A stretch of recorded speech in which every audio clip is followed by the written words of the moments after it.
మరొకసారి మీ అందరికీ శుభాభివందనములు తెలియజేస్తున్నాను. ప్రియమైనటువంటి దేవుని వారలారా,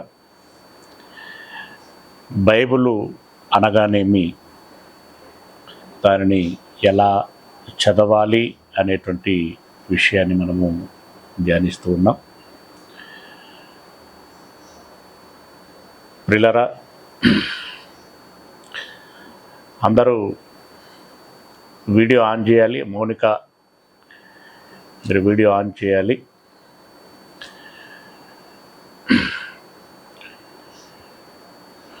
ప్రియ దేవుని వారలారా, బైబిల్ అనేటువంటి ఈ 66 పుస్తకాల గ్రంథము క్రీస్తుకు పూర్వము 1450వ సంవత్సరం నుండి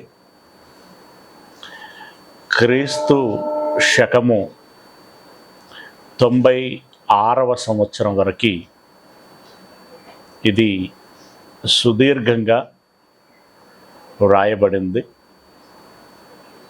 సుమారు 1550 సంవత్సరాల నిడివిలో సుమారు 40 మంది రచయితల ద్వారా వ్రాయబడింది. అంటే మోషే మొదలుకొని అపోస్తలుడైనటువంటి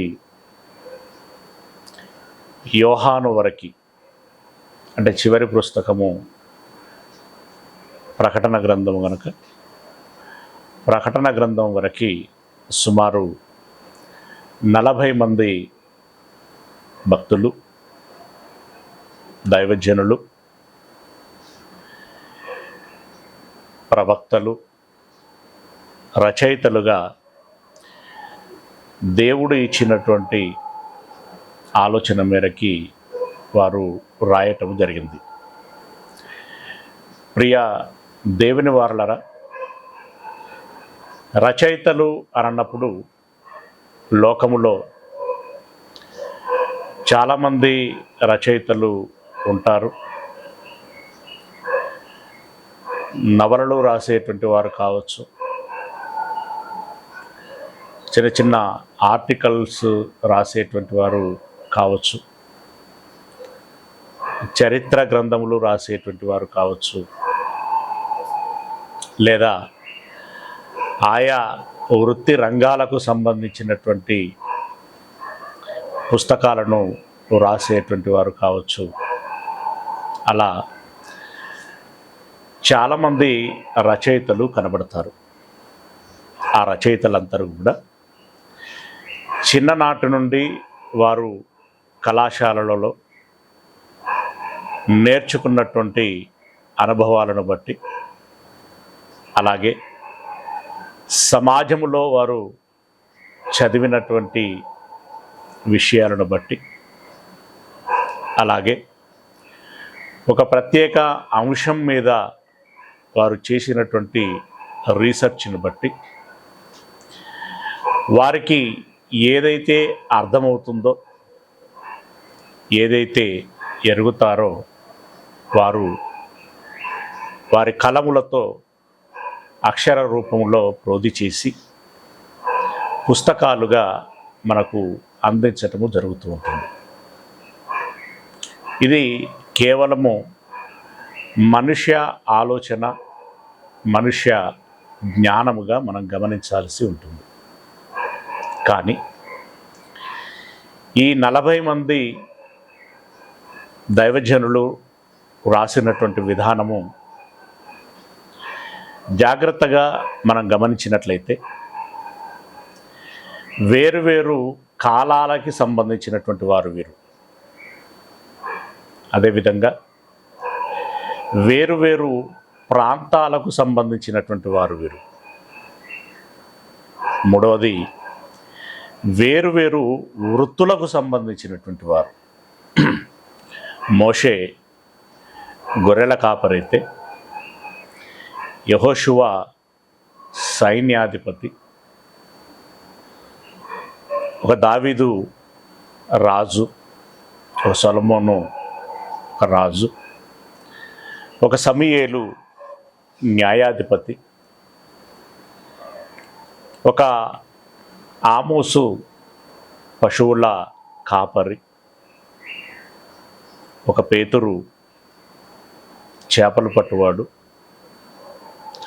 ఒక మత్తయి పన్ను వసూలు చేసేటువంటి సుంకరి. ఇలా ఒక్కొక్కరు ఒక్కొక్క వృత్తికి సంబంధించినటువంటి వారుగా మనకు కనిపిస్తారు. అంటే అందరి జ్ఞానము ఏకస్థాయిలో ఉండదు. అందరూ ఒక విధములో, ఒక కోణములో ఆలోచించరు. ఒక్కొక్కరి స్థాయి వేరుగా ఉంటుంది.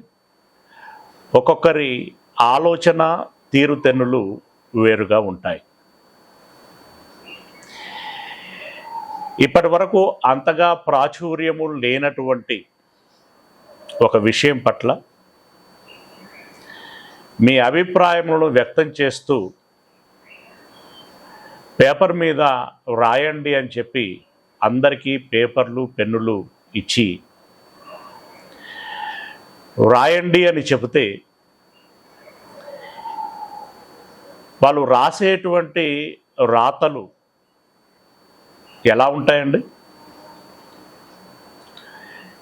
ఇప్పుడు స్వరాజ్య రాసినట్టుగానే సుధ రాయదు, సుధ రాసినట్టుగానే ఆశ రాయదు, ఆశ రాసినట్టుగానే మౌనిక రాయదు, మౌనిక రాసినట్టుగానే మహేందర్ రాయడు, మహేందర్ రాసినట్టుగానే రాజుగారు రాయరు, రాజుగారు రాసినట్టుగానే నరసింహులు రాయరు. ఇప్పుడు నేను ఎంతమంది పేర్లను అయితే ప్రస్తావించానో వాళ్ళందరూ ఒక్కొక్కరు ఒక్కొక్క విధముగా వ్రాస్తారు. ఒకవేళ టాలీ అవుతే ఏదో కొన్ని పదాలు, ఏదో ఒక పాయింట్ టాలీ అవుతుంది తప్ప మిగిలిన విషయం అంతా కూడా విభిన్నంగా ఉంటుంది. ఎందుకంటే ఒక్కొక్కరు ఆలోచించేటువంటి ఆ పర్స్పెక్టివ్ వ్యూ ఏదైతే ఉంటుందో ఒక్కొక్క రకంగా ఉంటుంది కనుక భిన్న అభిప్రాయాలు వ్యక్తమవుతాయి, భిన్న ఉద్దేశములు రాయటము అనేటువంటిది జరుగుతుంది. ఇది న్యాచురల్, ఇది సహజ సిద్ధమైనటువంటిది. ఇందులో ఆశ్చర్యమేమీ లేదు. కానీ ఆశ్చర్యకరమైనటువంటి విషయం ఏంటంటే ఇందాక మనం ప్రస్తావించుకున్నటువంటి ఈ 40 మంది ప్రవక్తలు విభిన్న రకాలైనటువంటి నేపథ్యాలు కలిగినటువంటి వారు, ప్రాంతాలకు కాలాలకు సంబంధించినటువంటి వీరు రాసినటువంటి మాటలు ఎలా ఉంటాయి అనంటే ఒకరే రాశారేమో అన్నట్లుగా ఉంటుంది. నిజంగా కనుక ఇప్పుడు ఇక్కడ ఈ పుస్తకాల పేర్లు, ఆ రచయితల పేర్లు గనక మన దృష్టికి తీసుకురాబడకపోతే మనమంతా ఏమనుకునేటువంటి వారు అనంటే ఒక్కరే రాశారు అని అనుకోగలం. వాస్తవానికి ఇక్కడ మనం జాగ్రత్తగా గమనిస్తే ఏంటంటే దీనిని ఒక్కరే రాశారు.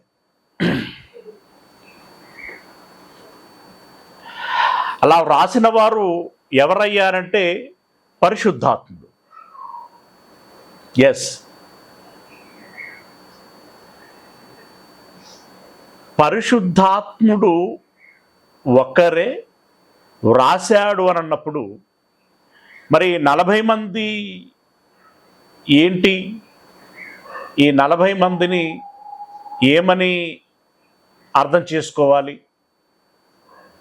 అనంటే ఇప్పుడు నేనున్నాను, నేను ఒక పుస్తకము, ఒక పెద్ద బండిల్ రాయాలి అని అనుకున్నాను. దానికి కొన్ని కలములు అవసరం. ఇప్పుడు మీకే ఒక్కొక్కరు 3 రంగుల పెన్నులను కలిగి ఉండండి అని చెప్పడం జరిగింది మీకు. అంటే రాసేది ఒకరే, వాడుచున్నది 3 కలములు. అలాంటిది ఒక 5-6 పుస్తకాలు రాయాల్సి వస్తే కలములు ఎన్ని మార్చాల్సి ఉంటుంది? ఏమండి, ఓ 10 పెన్నులు మార్చాల్సి ఉంటుంది. అంటే రాసేటువంటి వాడు ఒకడే అయినప్పటికీ తాను 10 కలములను వాడుకున్నాడు. తాను రాయటానికి కలములు ఇక్కడ సాధనములుగా వాడబడ్డాయి. రాసేటువంటి విషయము, ఆ భావము ఏదైతే ఉంటుందో అది కలములు వాటి భావాన్ని వ్యక్తం చేయవు.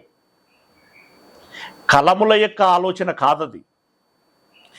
కలములను పట్టుకొని కలములను వాడుచున్నటువంటి వాని యొక్క ఆలోచన, ఆయన ఉద్దేశం, ఆయన రాయాలనుకున్నటువంటి విషయం.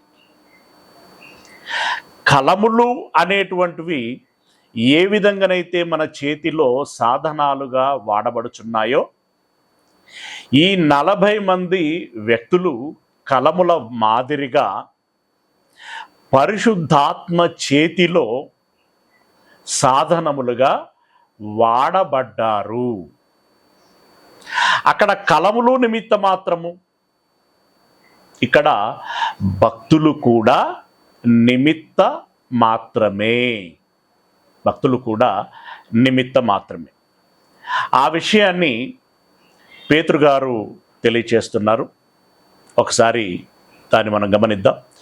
పేతురు రాసినటువంటి 2వ పత్రిక 1వ అధ్యాయము 20-21 వచనము.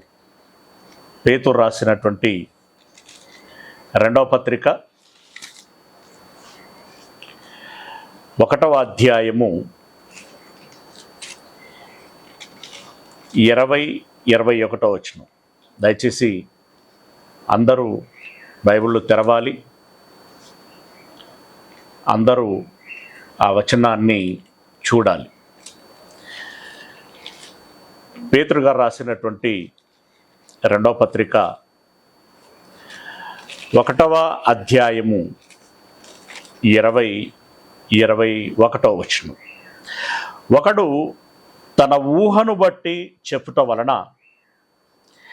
లేఖనములో ఏ ప్రవచనము పుట్టదని మొదట గ్రహించుకొనవలెను. ఇప్పుడు మనం ప్రవచన పుస్తకాలు అని నిన్నటి దినమున మాట్లాడుకున్నాం. ఎన్ని? 17 పుస్తకాలు. మిగిలిన పుస్తకాలలో కూడా అరాకొర అక్కడక్కడ ప్రవచనాలు వస్తూ ఉంటాయి. మనం ఈ ప్రవచన పుస్తకాలు, చరిత్ర పుస్తకాలు, ధర్మశాస్త్ర సంబంధమైనటువంటి పంచకాండములు అని ఎలా మాట్లాడుకున్నాము అనంటే, ఈ గేయ కావ్య పుస్తకాలు అని, దాంట్లో ఎక్కువ శాతములో ఏదైతే ప్రజెంట్ చేయబడిందో లేదంటే ఫోకస్ చేయబడిందో దానిని బట్టి ఇది ఫలాని పుస్తకము అని మనం ఎంచుకోవటం జరిగింది. అంతేగాని ఇది గేయ కావ్యము అన్నంత మాత్రాన అందులో ప్రవచనాలు లేవు అని కాదు. ఏమండి, ఇవి ప్రవక్తల పుస్తకాలు అన్నంత మాత్రాన అందులో ధర్మశాస్త్రము లేదు అని కాదు. అంటే ఆజ్ఞలు లేవు అని కాదు. ఎక్కువ శాతములో ఏ విషయమైతే ఏ రకంగానైతే వ్యక్తం చేయబడుతుందో దానిని బట్టి ఇది ఫలాని చరిత్ర పుస్తకం, ఫలాని గేయ కావ్య పుస్తకము, ఇదిగో పలాని ధర్మశాస్త్ర పుస్తకము, చరిత్ర పుస్తకము అని, సువార్త పుస్తకము, పత్రికలు అని ఎంచబడుచు ఉన్నాయి. ఇప్పుడు ప్రవచనాల గురించి మాట్లాడుతూ ఈ ప్రవచనాలు అది దావీదు గారుగా ఆదాము గారి కాలము నుండి ప్రవచించటం ఆరంభమైంది. దావీదైతేనేమి, ఆ తదుపరి వచ్చినటువంటి భక్తులు అనేకులు ఉన్నారు. ఒక దావీదైతేనేమి, ఒక సొలొమోన్ అయితేనేమి, సమూయేలు అయితేనేమి, చివరి వరకి అపోస్తలుడైనటువంటి యోహాను వరకి ప్రవచించినటువంటి ప్రవచనాలు ఏవి కూడా వారి స్వంత ఆలోచనతో ఊహించి చెప్పినవి కావు. ప్రెడిక్షన్స్ అంటూ ఉంటాం కదా, ఈ ఎలక్షన్లో ఎవరు గెలుస్తారు, ఇదిగో ఇప్పుడు ఈ షేర్ మార్కెట్లో ఎవరు విజయం సాధించబోతున్నారు, ఎవరు ఫెయిల్యూర్ కాబోతున్నారు, జాతకాల రూపంలో ఇదిగో పలాని వారికి ఇది జరగబోతున్నది అని వారికి ఉన్నటువంటి అది వరకే ఉన్నటువంటి సమాచారపు డేటా అనాలిసిస్ చేసి వారిదైనటువంటి స్వంత నైపుణ్యముతో కొంత ఊహిస్తూ చెబుతూ ఉంటారు. ఆ ఊహలను బట్టి కొన్ని పోల్చబడచ్చు, కొన్ని సంబంధము లేకుండా జరగచ్చు, మొత్తం సంబంధం లేకుండా కూడా జరగచ్చు. కొన్ని చిన్న చిన్న విషయాలైనప్పుడు ఇతడు చెప్పినట్టుగానే జరగచ్చు. అంటే ఇతడు చెప్పినందుకు జరగలేదు, అది కొంత ఊహించాడు. ఈ ఊహలో అంటే సక్సెస్ ఉంటుంది, ఫెయిల్యూరు ఉంటుంది, జరగనువచ్చు, జరగకపోనువచ్చు. కానీ ఈ 40 మంది రాసినటువంటి రచనలలో ప్రవచనాలు ఏమైనా ఉన్నాయి అనంటే ఆ ప్రవచనాలు 100కి 100% జరుగుతవి. అందులో జరిగినవి ఉన్నవి, జరుగుచున్నవి ఉన్నవి, ఇంకను జరగబోయేటివి ఉన్నవి. మెట్టుకి ప్రవచించబడినటువంటి ప్రతి విషయము నెరవేరుతుంది. ఇది మనుష్యుల ఆలోచన కాదు, మనుషుల ఊహ కాదు, మనుషుల యొక్క ప్రజ్ఞా పాఠవాలు కాదు. ఇది వారు ఎలా చెప్పగలుగుచున్నారు, ఎలా వ్రాయగలిగారు అనంటే ఇక్కడ చెప్తున్నాడు, ఒకడు తన ఊహను బట్టి చెప్పుట వలన లేఖనములో ఏ ప్రవచనమును పుట్టదని మొదట గ్రహించుకొనవలెను. మరి ఎలా రాస్తున్నారు అనంటే, ఏలయనగా ప్రవచనము ఎప్పుడునూ మనుష్యుని ఇచ్చను బట్టి కలగలేదు. మనుష్యుని ఇచ్చను బట్టి ఇలా జరిగితే బాగుండు అని చెప్పి తాను ఉద్దేశము కలిగి తన నోట పలికితే తదాస్తు అని అందరూ అంటే ఆ ప్రకారముగా జరిగింది కాదు. ప్రవచనము ఎప్పుడునూ మనుషుని ఇచ్చను బట్టి కలగలేదు, కానీ మనుషులు పరిశుద్ధాత్మ వలన ప్రేరేపింపబడిన వారై దేవుని మూలముగా పలికిరి. ఈ మనుషులు ఎలా పలకగలిగారట అనంటే, ఇప్పుడు రాసింది 40 మంది అని చెప్పుకున్నాం సుమారుగా, కానీ పలికింది 100 మంది ఉన్నారు. ఈ డిఫరెన్స్ మీరు గమనించాలి. ఇక్కడ రాసింది సుమారుగా 40 మంది, కానీ ప్రవచించింది ఎంతమంది అనంటే వందల మంది ఉంటారు. ఈ వందల మంది ప్రవచించినటువంటి ప్రవచనాలలో కొన్ని అక్షర రూపంలో పెట్టబడ్డాయి. మరి వందల మంది ప్రవచించినటువంటి ప్రవచనాలు ఎవరి మూలముగా ప్రవచించగలిగారు అనంటే పరిశుద్ధాత్ముడు వారిలోనికి వెళ్ళి, వారి మెదడులోనికి వెళ్ళి, మెదడికి నోటికి తగినటువంటి ప్రేరేపణను ఇచ్చి వారి నోట పలికించారు. అలాగే కొంతమంది భక్తుల చేత రాయించాడు. పరిశుద్ధాత్ముడు. ఏమండి, ఇప్పుడు బాప్తిస్మము తీసుకున్నటువంటి ప్రతి వ్యక్తిలోనికి పరిశుద్ధాత్ముడు వస్తాడు. కావలసినటువంటి ప్రతి విధమైనటువంటి సహాయము చేస్తాడు. ఆ పరిశుద్ధాత్ముని ప్రేరేపణ మూలముగా అని అన్నాడు. ప్రియులరా, ఇది కొంచెం మనం ఎలా అర్థం చేసుకోవాలి అంటే, అప్పటి వరకు చక్కగా ఒద్దికగా బుద్ధిగా ఉన్నటువంటి వ్యక్తి ఏదైనా కొంత మత్తు పదార్థాన్ని సేవించాడనుకోండి, మద్యపానం అని అంటాం కదా, వైన్, బ్రాండీ, విస్కీ లాంటివి సేవించాడు అని అనుకోండి. అది సేవించిన 5-10 నిమిషముల తర్వాత ఆయన ఆలోచన కానీ ఆయన మాట తీరు కానీ ఆ సరళి ఎలా ఉంటుందండి? మారిపోతుంది. 10 నిమిషములకు ముందు ఉన్నటువంటి వ్యక్తి తీరుతెన్ను వేరు, ఆ 10 నిమిషముల తర్వాత ఉన్నటువంటి వ్యక్తి యొక్క తీరుతెన్నులు వేరుగా ఉంటాయి. మరి మధ్యలో ఏం జరిగింది?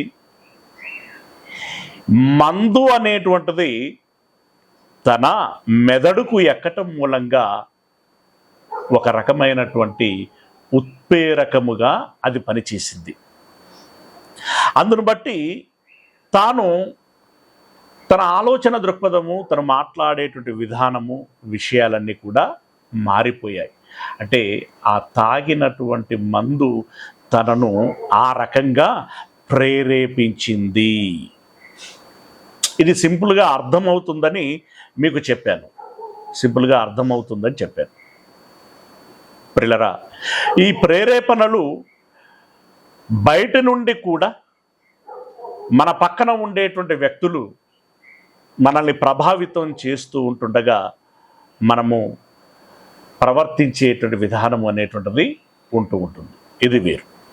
కానీ పరిశుద్ధాత్ముడు మనలోనికి వచ్చినప్పుడు మన నర్వ్స్ సంబంధించినటువంటి వ్యవస్థనంతా కూడా, ఫంక్షనింగ్ అంతా కూడా ఆయన చేతిలోనికి తీసుకొని మనల్ని ప్రభావితం చేయటం మూలంగా ఇప్పుడు మనము ఆయన చేత పట్టబడినటువంటి వారమై ఆయన ఆధీనములోనికి వెళ్ళి అతడు ఎక్కడికి వెళ్ళమంటే అక్కడికి వెళుతూ, ఏమి ప్రకటించమంటే అది ప్రకటిస్తూ, ఏది వ్రాయమంటే అది వ్రాయటం అనేటువంటి జరుగుతూ ఉంటుంది.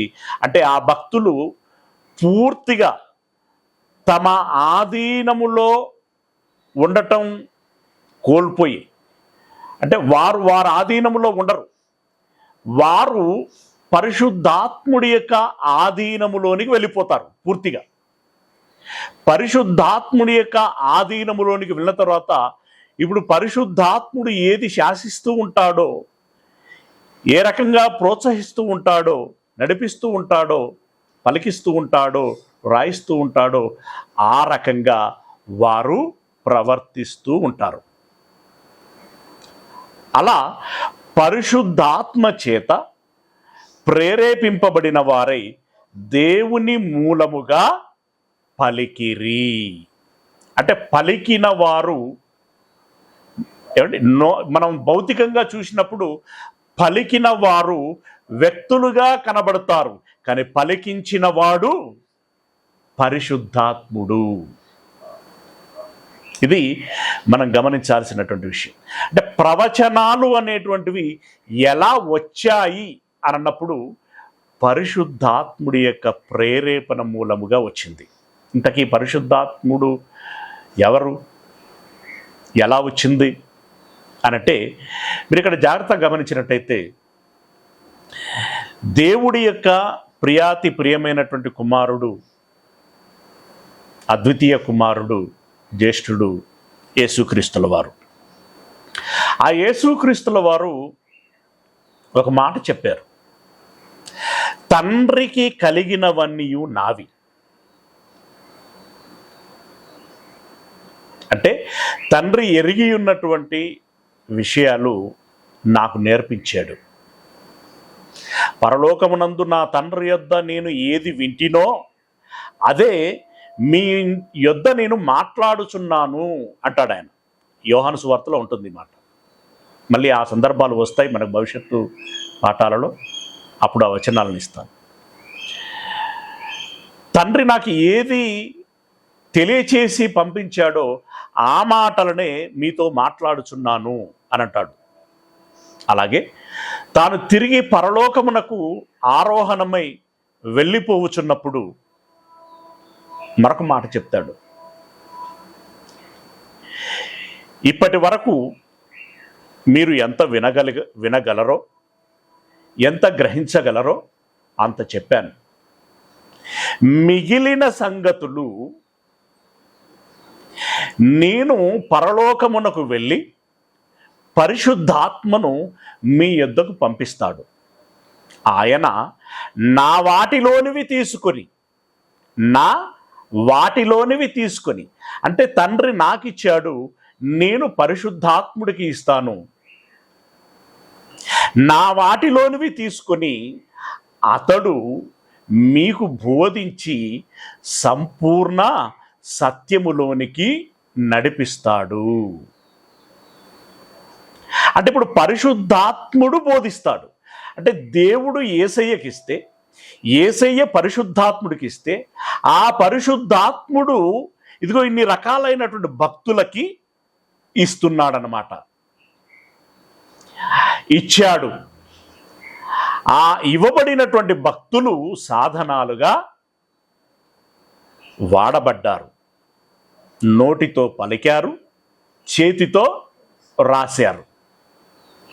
ఆ రకంగా పరిశుద్ధాత్ముడే ముఖ్యమైనటువంటి రచయితగా, ముఖ్యమైనటువంటి వ్యక్తిగా ఉండి ఈ ప్రవచనాలను ప్రవచించాడు లేదా ప్రవచనాలని ఇచ్చాడు అనా. ఇక మరొక మాట ఏమండి, ప్రవచనము అనంటే సంభవించబోయేటువంటి సంగతి కదా. ప్రవచనాలను పరిశుద్ధాత్ముడు ఇచ్చాడు, ఓకే, బాగుంది, పరిశుద్ధాత్ముడే ఇచ్చాడు. మరి ప్రవచనాలు కాకుండా లేఖనాలే ఉన్నాయి కదా. ప్రవచనం వేరు, లేఖనం వేరు. మాటలు, ఈ మాటలు ఇవి ఎవరిచ్చారు? ఈ వాక్యాలు, ఈ పదాలు, ఈ విషయాలన్నీ కూడా మరి వాటిని ఎవరిచ్చారు? ప్రవచనాలు పరిశుద్ధాత్ముడిస్తే మిగిలిన మాటలు మరి భక్తులు రాశారా అనంటే మిగిలినటువంటి మాటలు కూడా భక్తుల ద్వారా వచ్చినటువంటివి కావు. ఏమండి, అవి భక్తుల ద్వారానే వస్తే, అంటే భక్తుల ద్వారా అంటే కేవలం భక్తులు వారిదైనటువంటి ఆలోచనతో చెబితే అవి ప్రామాణికము కావు. మరి ఏవి ప్రమాణము అనంటే దేవుడు చెప్పాలి, లేదంటే యేసయ్య చెప్పాలి, లేదంటే పరిశుద్ధాత్ముడు చెప్పాలి. అప్పుడే అవి ప్రమాణము.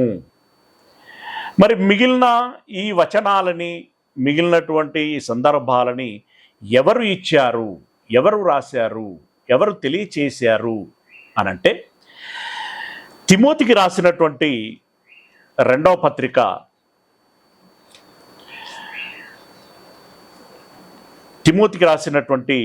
పత్రిక 3వ అధ్యాయము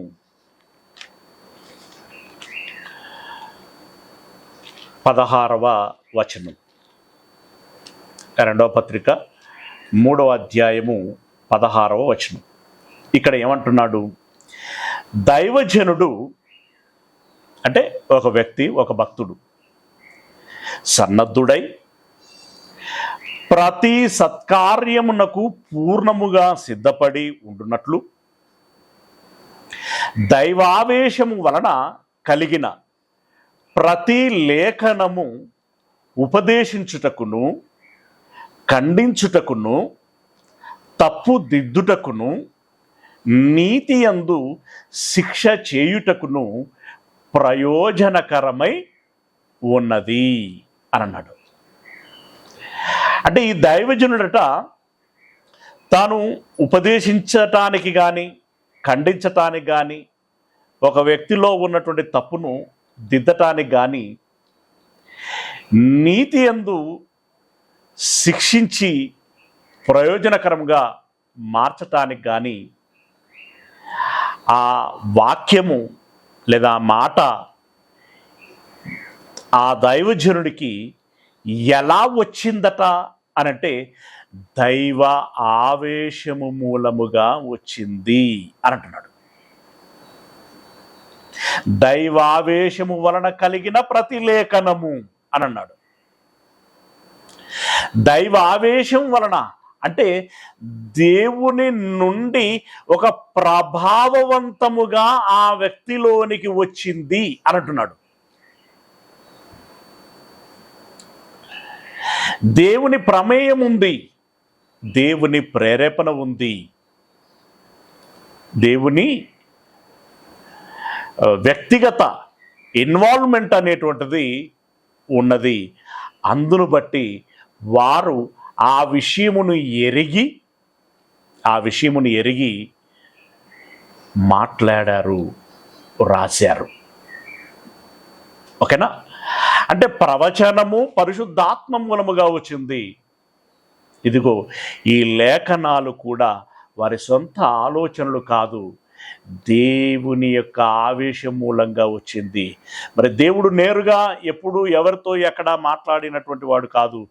దేవుడు ఇదొక ఒక ఆర్డర్లో, ఒక సీక్వెన్సీలో ఈ లోకములోనికి వచ్చినటువంటిది. దేవుడు యేసయ్యకి ఇవ్వాలి, యేసయ్య పరిశుద్ధాత్ముడికి ఇవ్వాలి, పరిశుద్ధాత్ముడు ఆయా భక్తులకి ఇవ్వాలి.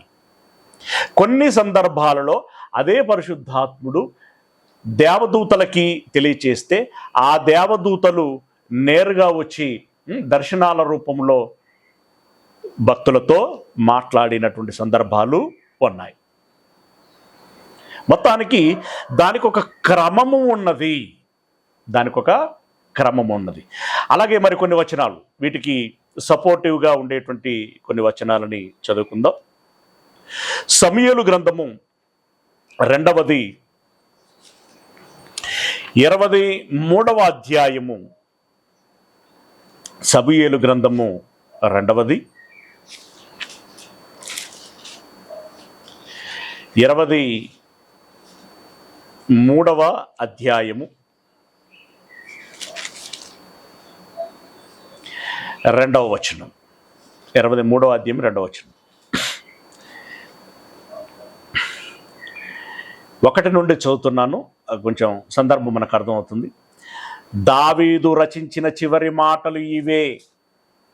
యెషయి కుమారుడగు దావీదు పలికిన దేవోక్తి ఇదే. యాకోబు దేవుని చేత అభిషిక్తుడై మహా ఆధిపత్యము నొందినవాడును, ఇశ్రాయేలీల స్తోత్ర గీతములను మధుర గానము చేసిన గాయకుడునగు దావీదు పలికిన దేవోక్తి ఇదే. పలికింది దావీదు, మరి పలికించిన వాడు ఎవరు అనంటే వెంటనే 2వ వచనంలో చెప్తున్నాడు. ఏమంటున్నాడు? యెహోవా ఆత్మ నా ద్వారా పలుకుచున్నాడు. అర్థమైందా? యెహోవా పలకాలి. యాక్చువల్గా అతడు ఎలా తన వాయిస్ని మనకు అర్థమవులాగున ఆ శబ్దం యొక్క హెడ్జ్ తీవ్రత ఎంత ఉండాలో ఆ మోతాదులో ఉంటేనే మనం వినగలుగుతాము గనక దావీదు ద్వారా దేవుడు పలికాడు. యెహోవా ఆత్మ నా ద్వారా పలుకుచున్నాడు, ఆయన వాక్కు నా నోట ఉన్నది. అంటే దేవుడు దావీదుకి ఇస్తే దావీదు బాహ్యంగా పలికాడట. ఇది మనం బాగా అర్థం చేసుకోవాల్సినటువంటి విషయం. ఓకేనా? తర్వాత ప్రకటన గ్రంథం 1వ అధ్యాయము, ప్రకటన గ్రంథం 1వ అధ్యాయము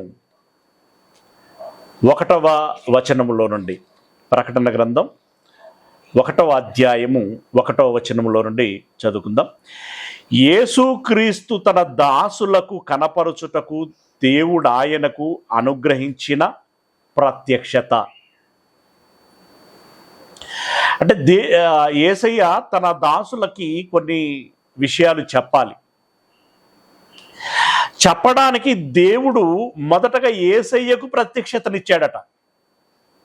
గమనించండి, ఈ సంగతులు త్వరలో సంభవింపనయ్యున్నవి.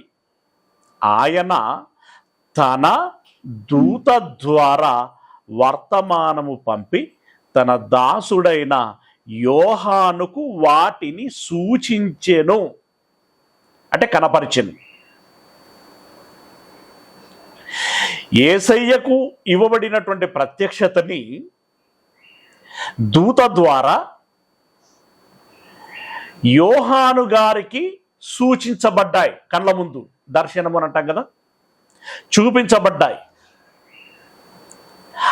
అలా యోహాను గారు ఎరిగారు, ఎరిగి మాట్లాడారు, అదేవిధంగా రాశారు.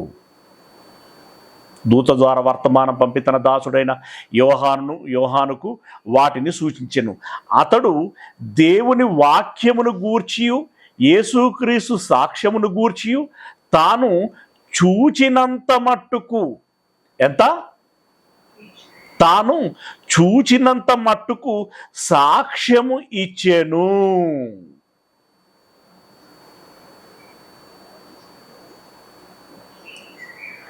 తాను చూచినంత మట్టుకు ఏదైతే కనబడిందో ఆ మేరకే వారు సాక్ష్యం ఇచ్చారు. ఎక్కువ చెప్పలేదు, తక్కువ చెప్పలేదు. వారు ఎరిగింది ఏదైతే ఉంటుందో దానినే సాక్ష్యము ఇచ్చారు. ఓకే, ఎఫెసీలో రాసినటువంటి పత్రిక 3వ అధ్యాయము 3వ వచనం. ఎఫెసీలో రాసిన పత్రిక 3వ అధ్యాయము 3వ వచనము ఏమంటున్నాడు?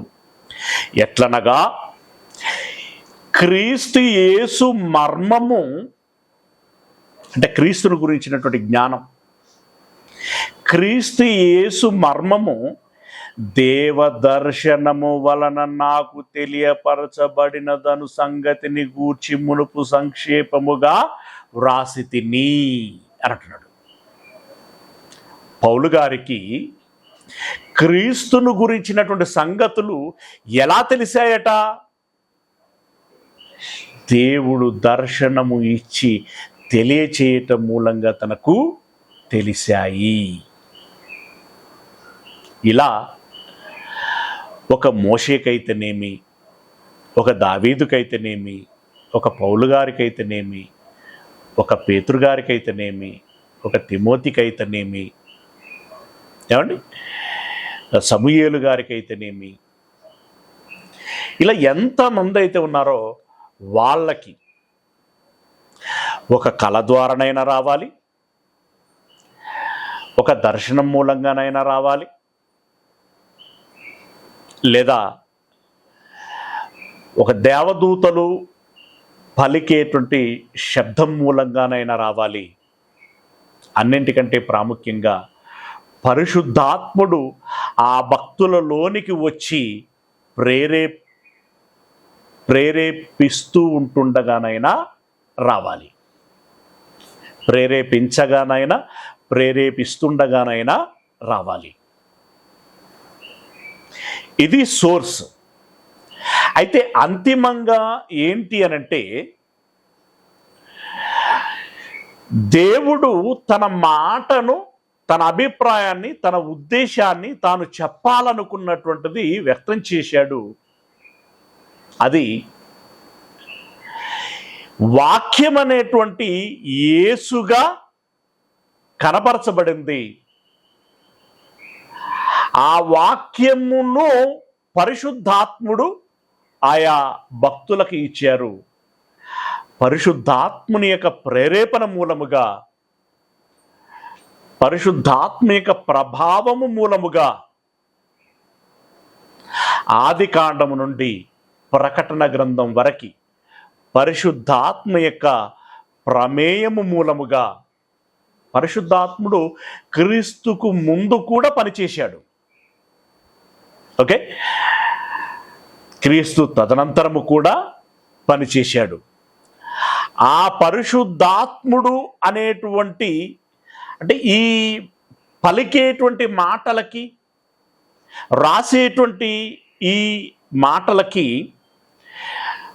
ఒక ఇన్ఛార్జ్ పర్సన్ అని చెప్పుకోవచ్చు మనం. ఒక బాధ్యతాయుతమైనటువంటి పాత్రలో ఉన్నటువంటి వ్యక్తి ఎవరయ్యా అనంటే పరిశుద్ధాత్ముడు. గనుక ఈ 66 పుస్తకాలలో ఏ వచనము అయినా సరే ఒక పుస్తకముతో మరొక పుస్తకము విభేదించదు. ఒక వచనముతో మరొక వచనము విభేదించదు. ఒకటితో ఒకటి ఏకీభవిస్తుంది, ఒకదానికి ఒకటి సపోర్ట్ చేస్తుంది. అలా ఈ వచనాలన్నీ కలిపి దేవుని యొక్క అద్భుతమైనటువంటి విషయాన్ని వెల్లడి చేస్తాయి. అన్నీ కలిపి ఒక ఏకాభిప్రాయము కలిగినటువంటి ఉద్దేశాన్ని వ్యక్తం చేస్తాయి. అంటే దీన్ని బట్టి ఆదికాండము రాసినటువంటి రచయిత వెనకాల ఏ పరిశుద్ధాత్ముడైతే ఉన్నాడో,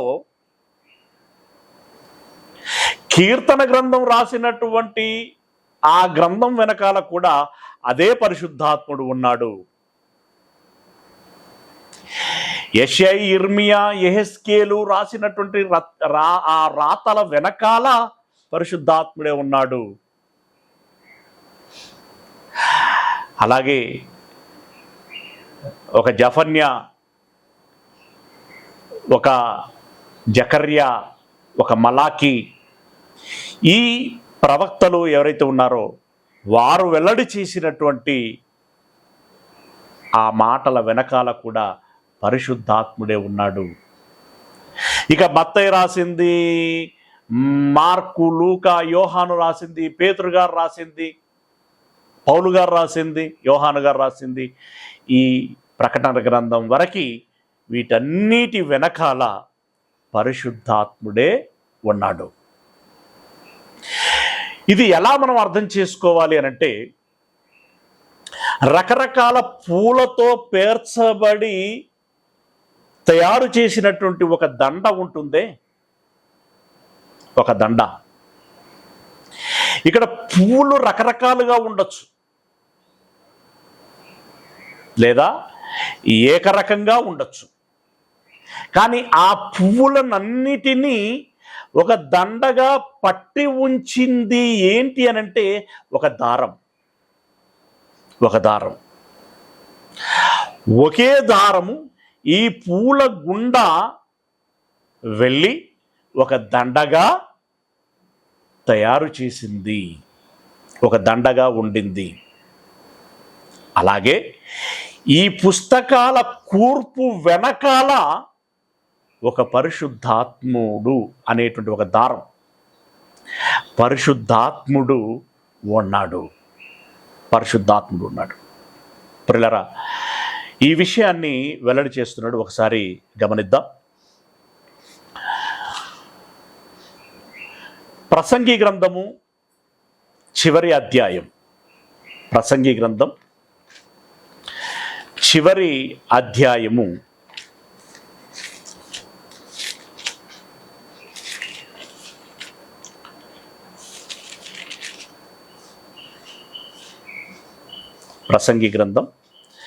చివరి అధ్యాయము 12వ అధ్యాయము 11వ వచనం. 12వ అధ్యాయం 11వ వచనం. జ్ఞానులు చెప్పు మాటలు, సొలొమోను అనేటువంటి ఒక జ్ఞాని చెప్పినటువంటి మాట. మరి సొలొమోను జ్ఞాని అయితే మోషే అజ్ఞాన? మోషే కూడా జ్ఞాని. ఎన్ని విషయాలు చెప్పాడండి, ఎంతగా నడిపించాడండి జనులని. అవునా? రైట్. అలా దైవజనులు అందరూ కూడా జ్ఞానులే. ఈ జ్ఞానులు చెప్పు మాటలు ములుకోలవలెను. ములుకోల అనంటే వ్యవసాయం చేసేటువంటి వారు పశువులను నడిపించటానికి ఒక నిటారుగా ఉండేటువంటి ఒక కర్రని వాడుతారు. దానికి చివరన ఇనుముతో చేయబడినటువంటి ఒక ముళ్ళును, షార్ప్గా ఉంటుంది అది, ఆ ముళ్ళును దాంట్లో జొప్పించి ఉంచుతారు. ఓకే. ఆ ములుకోల వలెను చక్కగా కూర్చబడి బిగగొట్టబడిన మేకుల వలెను, అంటే గట్టిగా బలంగా దిగగొట్టబడినటువంటి మేకుల వలెను ఉన్నవి. అవి ఏవి? మాటలు. జ్ఞానులు చెప్పు మాటలు. ఆ మాటలు ఒక్క కాపరి వలన అంగీకరింపబడినట్టు ఉన్నవి. మనకు స్థానికంగా ఇక్కడ ఒక సంఘం, అక్కడ ఒక సంఘం, అక్కడ ఒక సంఘం ఉంటే ఈ సంఘమునకు కాపర్లుగా వ్యక్తులు మనకు కనబడతారు. కానీ ఓవరాల్గా ఈ సార్వత్రిక సంఘానికి కాపరి ఎవరయ్యారంటే పరిశుద్ధాత్ముడు. అందుకే పరిశుద్ధాత్మ నడిపింపు అని అంటాం.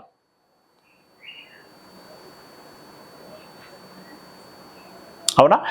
పరిశుద్ధాత్మ ఈ సంఘములను నడిపిస్తూ ఉంటాడు. ఎవరైతే పరిశుద్ధాత్మ చేత నడిపింపబడుతారో వారే దేవుని కుమారులు అని ఎంచబడుతారు అన్నాడు రోమపత్రికలో. వారే దేవుని పిల్లలు అవుతారు. పరిశుద్ధాత్మ చేత పరిశుద్ధాత్మ నడిపిస్తాడు. పరిశుద్ధాత్మ నడిపించినట్లుగా నడిచిన వాడు దేవుని బిడ్డ అవుతాడు. మిగిలిన వారు కాదండి, మిగిలిన వారు కాదు. రైట్. మెట్టుకి ఈ మాటలు ఎవరి ద్వారా కూర్చబడినట్లే ఉన్నవట? ఒక్క కాపరి వలన అంగీకరించబడినట్లుగా ఉన్నవి. రైట్. దీన్ని బట్టి అంటే మీ అందరికీ నేను తెలియచేస్తున్నటువంటి మాట ఏంటంటే, దయచేసి లోకములో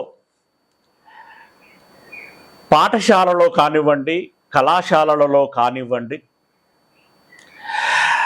గ్రంథాలయములలో కానివ్వండి, పుస్తక శాలలలో కానివ్వండి, కనిపించేటువంటి పుస్తకాలలో ఉన్నటువంటి మాటల మాదిరిగా ఇదిగో మన చేతిలో ఉన్నటువంటి బైబుల్ అనేటువంటి ఈ పుస్తకములోని మాటలు రాలేదు. ఆ మాటలు వారి మతిలో నుండి వచ్చాయి. ఈ మాటలు పరిశుద్ధాత్ముడిలో నుండి వచ్చాయి. మూలంగా మళ్ళీ దేవునిలో నుండి వచ్చాయి. బైబిల్లో ఉన్నటువంటి మాటలు పరిశుద్ధాత్ముడిలో నుండి వచ్చాయి గనుక ఇవి మోషే గారి అభిప్రాయాలను, యెహోషువ గారి అభిప్రాయాలను, సమూయేలు గారి అభిప్రాయాలను, దావీదు గారి అభిప్రాయాలను, యేసు అంటే ఇప్పుడు మత్తయి గారు రాసినటువంటి సువార్త ఏవైతే ఉన్నాయో అవి మత్తయి గారి అభిప్రాయాలను, లేదంటే పౌలు గారి అభిప్రాయాలను, పేతురు గారి అభిప్రాయాలను, యోహాను గారి అభిప్రాయాలను మనం ఎప్పుడు కూడా పొరపాటున కూడా భావించకూడదు. మీరు చదువుతున్నప్పుడు ఇదే మనసులో ఉండాలి మీకు. అప్పుడే మీరు జాగ్రత్తగా చదవగలరు. అప్పుడే మీరు రెస్పెక్టివ్గా ఆ మాటలని మీ గుండెల్లోనికి, హృదయంలోనికి తీసుకోగలరు. మనుషులు అన్నప్పుడు సాధారణంగానే ఒక చులకన భావం వస్తుంది. ఇవి మనుషుల ద్వారా వచ్చినటువంటి కావు, మహానీయుడు పరిశుద్ధాత్మ ద్వారా వచ్చినటువంటి మాటలు. ఇకపోతే చివరికి ఒక మాట చెప్పి ముగిస్తాను. ఏంటి అనంటే, ఆది కాండము నుండి ప్రకటన గ్రంథం వరకు వ్రాయబడినటువంటి ఈ మాటలు ఒక కథల పుస్తకములో రాయబడినటువంటి మాటల వలె ఉండవు. అనగనగా ఒక రాజు అని అది ఒక సీక్వెన్సీలో ఉంటుంది. చదవగానే తేలికగా అర్థమైపోతుంది. ఒక నవల ఉందనుకోండి, చక్కగా అరటిపండు ఒలిచి పెట్టినట్టుగా తేలికగా అర్థమైపోతూ ఉంటుంది రచనా విధానం. కానీ పరిశుద్ధాత్ముడు రాసి ఇచ్చినటువంటి ఈ బైబిలు నవల వలె ఉండదు, చందమామ కథల పుస్తకం వలె ఉండదు. కంటెంట్ అంతా ఉంటుంది, కానీ ఒక ఆర్డర్లో ఉండదు, ఒక సీక్వెన్సీలో ఉండదు, ఒక క్రమములో ఉండదు. ఎలా ఉంటుంది మరి? ఎందుకు ఆర్డర్లో ఉండదు? మొదటిది. మరి ఆర్డర్లో ఉండకపోతే ఎలా ఉంటుంది అనంటే, ప్రియులారా, 40 సంవత్సరాలు ఇశ్రాయేలీలను అరణ్య మార్గం గుండా నడిపించినటువంటి మోషే గారు నత్తివాడై తన పెదవుల గుండా ఎన్ని మాటలు మాట్లాడుంటాడండి. దానికి ఎంత కష్టపడి ఉంటాడో. మామూలుగా మాట్లాడగలిగేటువంటి వాడే మాట్లాడటం చాలా కష్టంగా ఉంటుంది. ఆ రోజుల్లో మైకులు లేవు, సెల్ ఫోన్లు లేవు.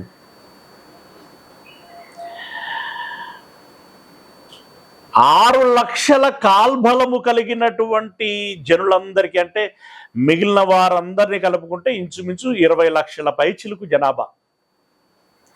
వీళ్ళందరికీ వినబడి అర్థమగులాగున నత్తివాడైన మోషే మాట్లాడాలంటే ఎంత గట్టిగా మాట్లాడాలి, స్పష్టత రావటానికి తానెంత కష్టపడి ఉండాలి. కానీ మీకు తెలుసు కదండి, ఇశ్రాయేలీలు మోషే మాటను ఎంత మేరకు విన్నారు, ఎంత మేరకి పట్టించుకున్నారు, ఏ మేరకి ఆ ప్రకారంగా నడుచుకున్నారు అనంటే నడుచుకోలేదు. ఆయన సహనానికి పరీక్ష పెట్టారు, సాత్వికత్వానికి. దేవునికే కోపం వచ్చింది.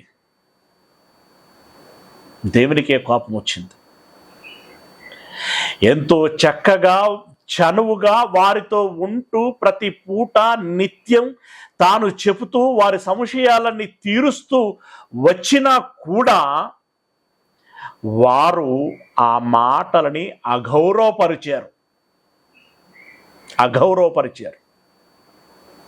గనుక దేవుడు ఒక నిర్ణయానికి వచ్చాడు. తేలికగా మీకు ఇస్తే ఈ మాటల విలువ మీకు అర్థం కావటం లేదు.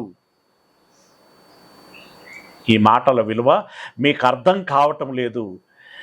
ఆ మాటలు మీకు చెప్పడానికి మోషే గారు ఎంత కష్టపడుతున్నాడో మీకు తెలియాలి అనంటే, ఇక మీదట మీకు చెప్పబడేటువంటి విషయాలన్నీ కూడా మీరు కష్టపడేటువంటి విధంగా వ్రాయబడతాయి. మరెలా అనంటే, ఇక్కడ చూడండి, మీరు జాగ్రత్తగా గమనించినట్లయితే యెషయా గ్రంథము 28వ అధ్యాయము, యెషయా గ్రంథము 28వ అధ్యాయము 13వ వచనం. యెషయా గ్రంథము 23వ అధ్యాయము 13వ వచనం. నత్తివారి పెదవుల చేతను అన్య భాషతోను ఈ జనులతో మాటలాడుచున్నాడు. అంటే ఎవరు? మీకు అర్థమైపోయి ఉండాలి ఇప్పటికీ. ఓకే, మోషే చేత మాట్లాడించాడు. అయినను వారు విననొల్లరైరి. పాపం నత్తితో ఉన్నటువంటి ఆయన దేవుని విషయాలు చెప్పాలని ఇంత కష్టపడుచున్నాడు అనేటువంటి కనీస జాలి లేదు వారికి. ఏమండి, అంత కష్టపడి చెబుతున్నటువంటి మాటలను మనం వ్యర్థం చేసుకోకూడదు. జాగ్రత్తగా విందాము, ఆ మాటలని గౌరవిద్దాము అని వారు అనుకోలేదు. నత్తివారి పెదవుల చేతను అన్య భాషతోను ఈ జనులతో మాటలాడుచున్నాడు. అయినను వారు విననొల్లరైరి. కావున వారు వెళ్ళి వెనకకు మొగ్గి విరగబడి చిక్కుబడి పట్టబడునట్లు అని అన్నాడు. అంటే ఇప్పుడు తేలికగా సాఫీగా ఒక మంచి రోడ్డు వేసి ఆ రోడ్డు మీద కార్పెట్ వేసి కాలుకు మట్టంటకుండా వారిని గౌరవప్రదంగా క్షేమంగా నడిపిస్తే ఆ రోడ్డు విలువ వారికి అర్థం కావట్లేదు. గనక వీరిని ఇప్పుడు ఏం చేయాలి?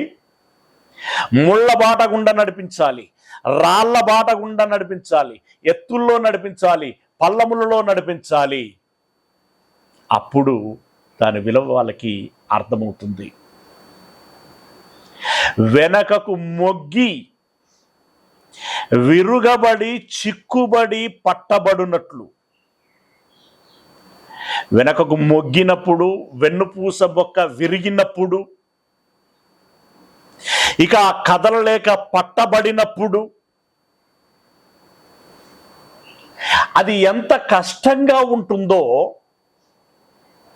అంత కష్టంగా ఈ బైబిల్ని అర్థం చేసుకోవటానికి ఉండాలి. ఎందుకంటే తేలికగా తేటగా సునాయాసంగా చెబితే వారు దాన్ని తీసుకోవట్లేదు కదా. కాబట్టి ఇప్పటి నుండి ఈ వాక్యము వీరికి ఎలా ఇవ్వాలి అని దేవుడు అనుకున్నాడంటే, ఆజ్ఞ వెంబడి ఆజ్ఞ, ఆజ్ఞ వెంబడి ఆజ్ఞ, సూత్రం వెంబడి సూత్రము, సూత్రం వెంబడి సూత్రము, కొంత ఇచ్చట ఇంకొంత అచ్చట యెహోవా వాక్యము మీకు వచ్చును. అంటే ఒక విషయం గురించి ఆయన చెప్పాలి అనంటే ఏ విషయం కూడా ఒక పుస్తకములోనే ఒక వచనములోనే ఉండదు. 66 పుస్తకాలలో ఏ పుస్తకములోనైనా, ఏ అధ్యాయములోనైనా, ఏ వచనములోనైనా ఉండొచ్చు. అది అక్కడ కొంత, ఇక్కడ కొంత, ఇంకో దగ్గర కొంత వ్రాయబడి ఉంటుంది. అలా వ్రాయబడినటువంటి విషయాలన్నీ ఒక దగ్గర కూర్చుకొని పేర్చుకొని దాన్ని చక్కగా చదివి మనం అర్థం చేసుకోవాల్సి ఉంటుంది. అప్పుడు ఒక అభిప్రాయమునకు రావలసి ఉంటుంది. కనుక ఈ మాటలు వింటున్నటువంటి మీరందరూ కూడా ప్రాథమికంగా గుర్తుంచుకోవాల్సినటువంటి విషయం ఇది. అంటే ఒక విశ్వాసం అంటే ఏంటి అనేది అర్థం కావాలంటే ఒక మాటలో అర్థం కాదు. 66 పుస్తకాలను వడబోయాలి. ఒక ఆదాము మరి పాపం చేశాడని చెప్పబడింది. ఈరోజు పరదైసుకు వెళ్ళుంటాడా లేదా, ఆయన పరిస్థితి ఏంటి అని తెలియాలి అనంటే ఈ 66 పుస్తకాలను వడబోయాల్సి ఉంటుంది. ఇలా ఏ విషయమును మనము ఎరగాలన్నా కూడా 66 పుస్తకాలని వడబోయాలి.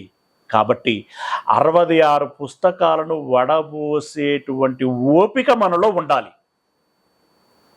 ఆ వడబోయటమునే మనము లేఖనాల పరిశోధన అని అంటున్నాం. ఆ లేఖనాలను పరిశోధించి ఇదిగో మీకు అర్థమగులాగున దేవుడు కొంత మీ పట్ల కృప చూపిస్తూ ఇలాంటి ఓ చక్కని వేదికను ఏర్పాటు చేసి అవకాశాలను కల్పిస్తున్నాడు. దాన్ని సద్వినియోగం చేయాలి. ఇప్పుడు ఎక్కడెక్కడ ఏ ఏ వచనాలు ఉన్నాయో ఆ వచనాలన్నిటి యొద్దకి నేను వెళుతూ ఉంటాను. వెళుతున్నప్పుడు మీరు కూడా నాతో పాటు రావాలి, ఫాలో కావాలి. పరిశుద్ధాత్ముడు నడిపించినట్టుగా నేను నడుస్తాను, నేను నడిచినట్టుగా నాతో పాటు మీరు నడవాలి. అప్పుడు దేవుడు మనకు చెప్పదలుచుకున్నటువంటి విషయము సంపూర్ణంగా మనకి అర్థమవుతుంది. ప్రియులారా, విషయం మీకు అర్థమైంది అనుకుంటున్నాను. ఈరోజుకి ఇంతటితో ముగిస్తున్నాను. మిగిలినటువంటి విషయము రేపటి దినమున మనము మాట్లాడుకుందాం. ముగింపునకు ముందు